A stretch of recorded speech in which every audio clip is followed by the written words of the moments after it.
I thought the weirdest part was the pizza. Always the same one. Pepperoni, extra cheese, garlic crust. Every Tuesday.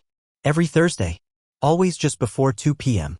At first, I didn't think much of it. I work long hours at the auto shop. Sometimes 10, 12-hour shifts. She'd text me around noon, "Hey babe, thinking of ordering pizza later? You want some when you get home?" I'd always say no. I was tired, greasy, and just wanted a shower and silence. But the boxes kept stacking up. We live in a quiet little neighborhood in Ohio. Nothing fancy, but it's ours. After 6 years of marriage, I thought we'd made it past the storms. I thought we'd settled into something solid, dependable. I didn't see it coming. I guess nobody does. It started with a receipt I found wedged under the couch cushion. Not mine. Not even hers as far as I knew. It was from Big Mike's Pizza Joint. Address matched ours. Date and time, Tuesday, 1:43 p.m. She told me she was out shopping that day. I even remember asking her why the fridge was still empty. She said she got distracted, didn't find anything good. And I believed her. That was mistake number 1. The second receipt I found was in the trash. Crumpled like she didn't even care. Thursday, 1:57 p.m. Same order. Same time. Same damn pizza. So I started paying attention. I installed a small camera above the front door. Told her it was for security. Some of the neighbors had their mailboxes smashed the week before. She nodded, barely interested. That Friday, I checked the footage. And there he was. Wearing a red cap, black polo with the Big Mike's logo. Early 20s. Kinda skinny, with that fake confident swagger guys get when they think they're hotter than they are. He handed her the pizza with one hand and rested the other on the doorframe like he owned the place. She giggled. I'd never seen her giggle like that with me in years. She didn't take the box right away. Instead, she stepped outside, said something that made him smile. He leaned in, said something back. She playfully slapped his chest. Then, without hesitation, she pulled him inside. With the door still open. And then it closed. Just like that. Like I didn't exist. I stared at the screen for minutes. Hours maybe. My hands shaking, my mouth dry. I couldn't move. Couldn't think. Just watched. Rewatched. Over and over again. That was the moment everything shattered. And the worst part? I wasn't even surprised. Somewhere deep inside me, I knew. I just didn't want to admit it. But now I couldn't unsee it. The next few days were a blur of denial and obsession. I went to work, nodded at customers, fixed their busted engines, and smiled like nothing was wrong. But inside I was unraveling. Every time I picked up a wrench, I pictured her hands on someone else. Every oil change smelled like betrayal. Every passing minute felt like a punch I couldn't block. I didn't confront her. Not yet. I needed more. I didn't want to just accuse her and be brushed off with lies. No, I wanted the truth to punch her in the face, just like it was punching me every hour of the damn day. So I dug deeper. I upgraded the camera. Got a second one, hidden better. This one showed the living room. I told her I wanted to catch the cat knocking over plants again. She laughed and said I was being paranoid. Maybe I was. But not in the way she thought. Tuesday came. Right on schedule. 1:41 p.m. red cap. Black shirt. Same smirk. She opened the door before he even knocked. She was wearing one of my old flannel shirts. No bra underneath. I could tell the moment she leaned in to hug him. A hug.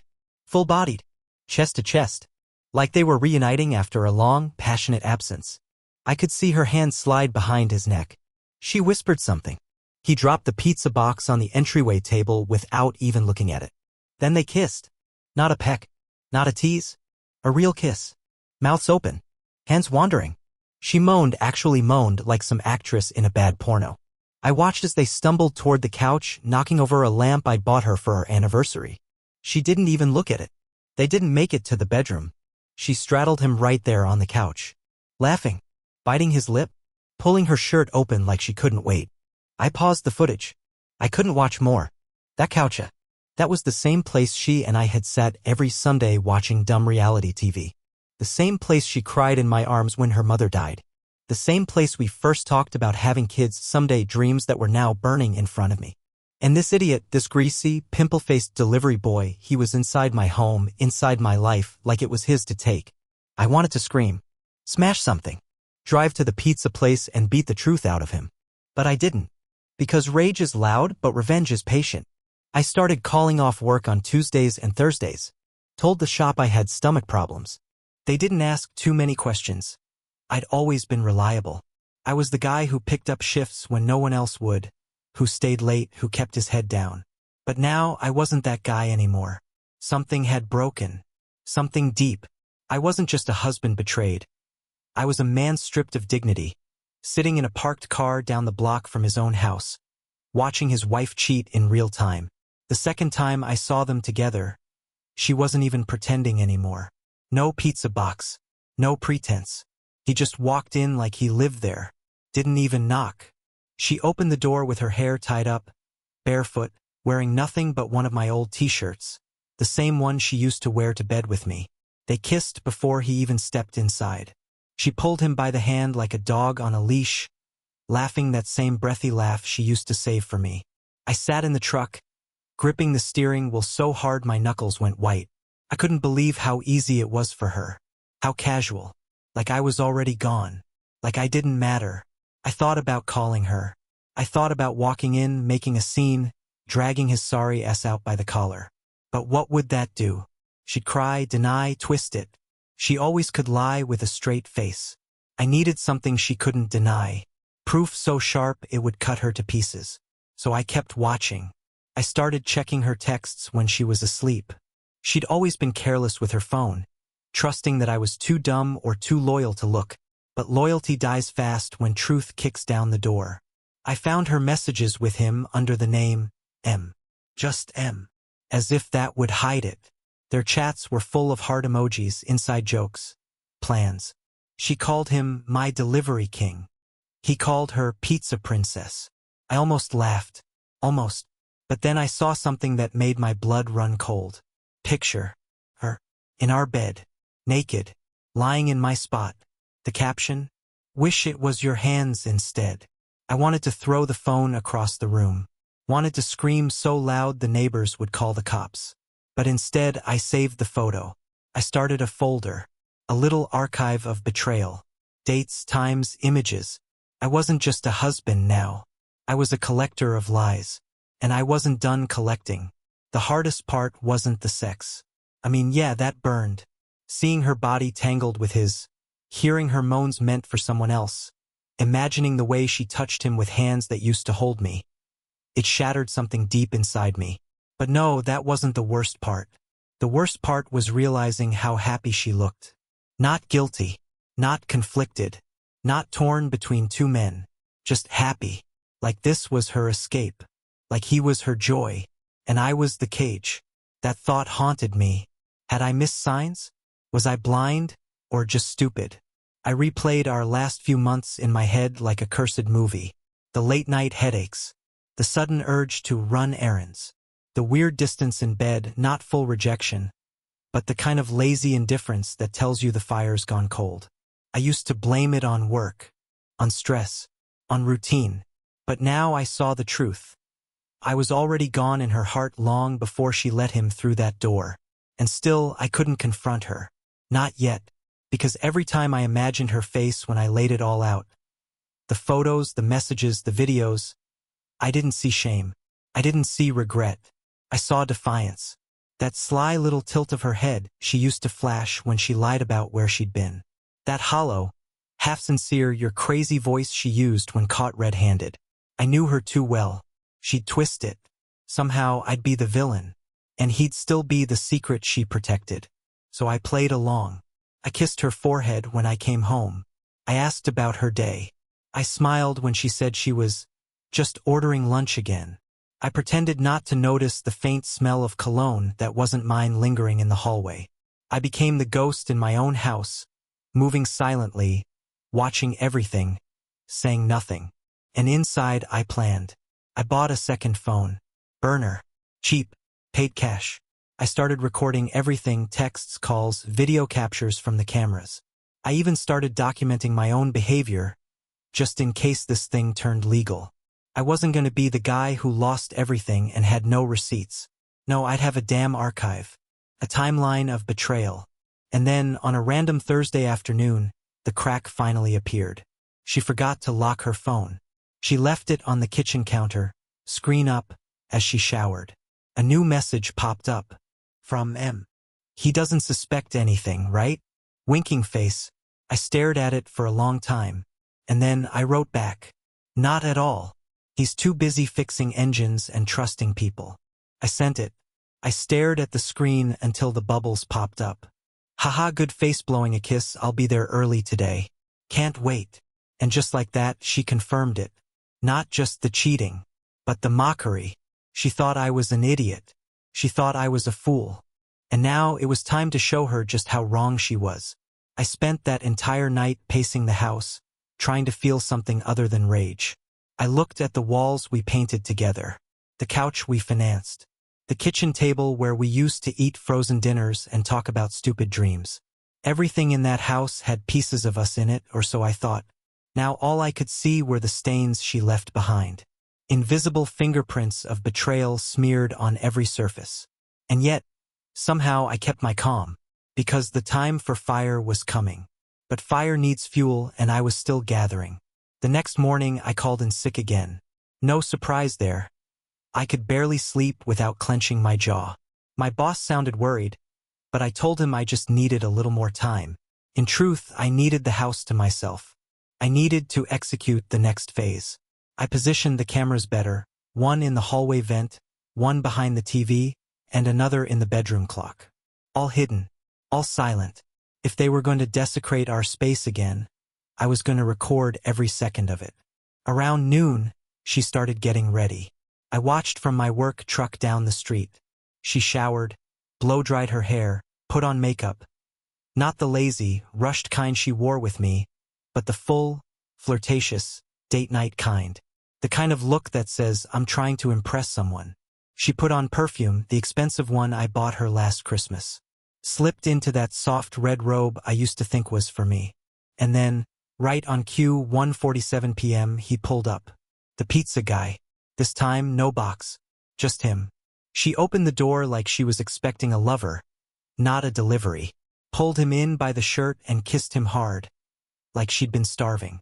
I watched through the live camera feed as they made their way to the couch. Again. Same spot. Same moves. Her legs wrapped around him before they even hit the cushions. My stomach twisted, but my hands stayed steady. I was filming, capturing it all. They didn't talk much this time, just groans and whispers.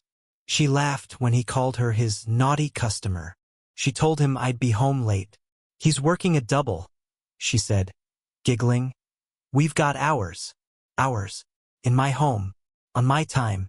I clenched my teeth so hard my molars hurt, but I didn't move, because this wasn't the moment.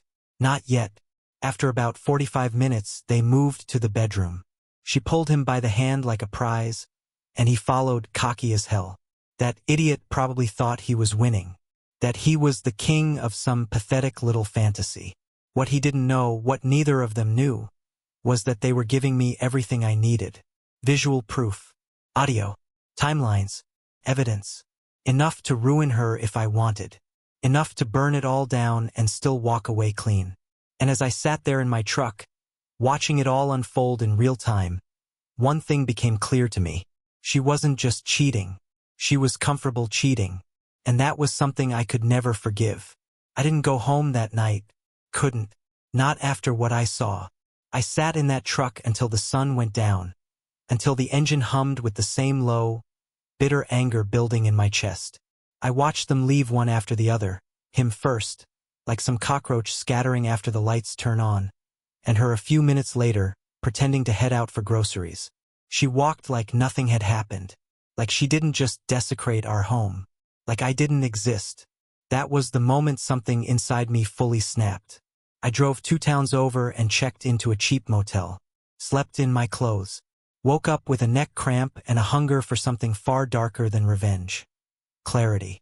I needed to understand how far this went, how long she'd been doing this, if he was the first, if he was the only, because the way she kissed him, touched him, laughed with him, that didn't feel new, that felt practiced. So I started digging deeper. I checked her emails, her old messages, her cloud backups. She'd been sloppy, cocky, like all liars eventually get. And that's when I found it, a second name, a guy named Trevor. Months ago, a gym trainer she only did sessions with once. More texts, same tone, same flirty lies, Another set of photos. Another thread of betrayal. Different man, same script. And suddenly, the pattern unfolded before me like a damn roadmap. She was bored. That's what it came down to. Bored and entitled. She didn't cheat because I was cruel. Or because I'd stopped loving her. I loved her like air. I built my life around her. No, she cheated because she could. Because she craved attention like oxygen. Because when I was working 12-hour shifts to keep us afloat, she needed someone to fill the silence. And not with conversation. With sex. With flattery. With cheap thrills that meant nothing to them but destroyed everything for me. It's insane how quickly love can flip to disgust. I used to see her and feel warmth. Now all I saw was rot. That day, sitting on the edge of the motel bed, I decided. I wasn't going to yell. I wasn't going to cry. I wasn't going to fight for something she'd already thrown away. I was going to end it. Clean. Quiet. Final. But not without letting her see what she'd done. Not without making her face the mirror.